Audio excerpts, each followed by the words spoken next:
commencé ses activités et directement quand il était venu, il a pris attache avec notre arrondissement. Le projet nous a formés sur l'identification, essayer de comprendre la situation des personnes en situation de handicap, surtout les enfants.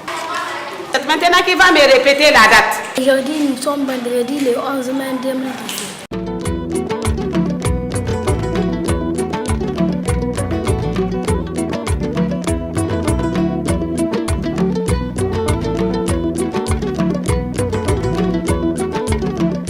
Nous avons obtenu plusieurs appuis.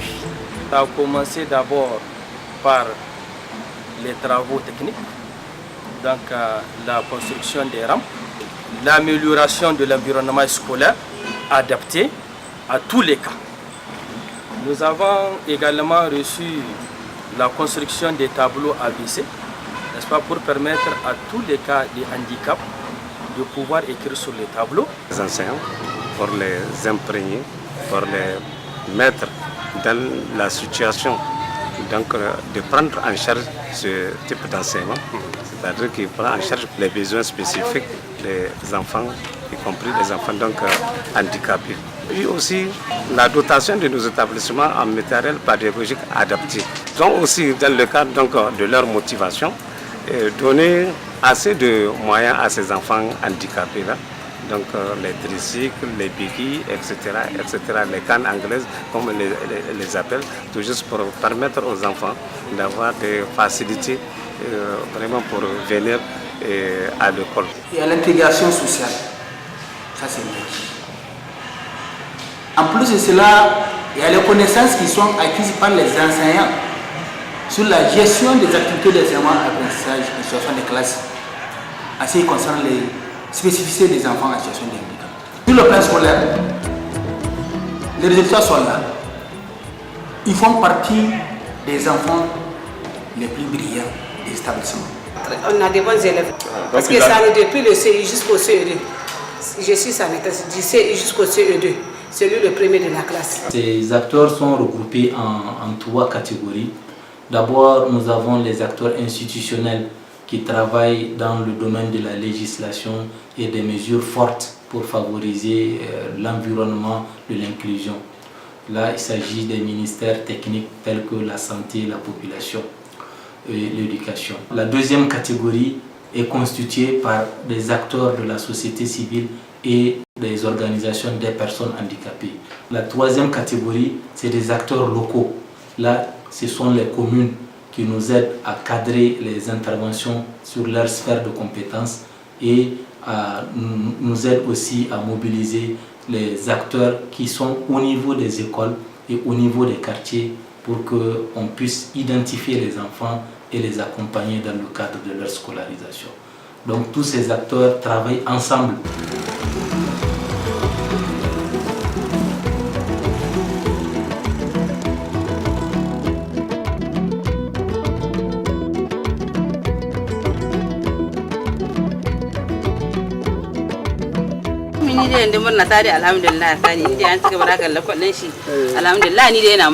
Nous avons sonné des classes, nous avons encadré les enseignants sur l'éducation inclusive.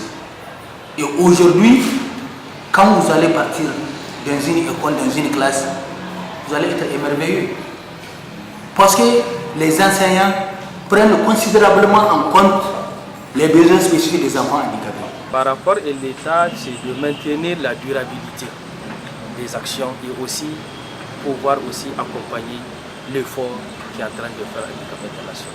Nous attendons de la part des partenaires, surtout de l'État, vraiment la prise des dispositions qui vont permettre la pérennisation donc, de ce type d'enseignement. Il y a le PSF qui est là, le programme sectoriel de l'éducation et de la formation. Nous avons participé à son élaboration. Donc nous avons, en tout cas toute notre stratégie là, nous l'avons essayé, les grandes lignes, ce qui nous tenait beaucoup à cœur, nous l'avons versé dans le PSF, de référence en matière d'éducation et de formation. Et je pense que l'État ne mettra pas ce volet-là en marche. Nous allons marcher au même pas que les autres. Et je pense que au Niger, l'éducation inclusive est une réalité.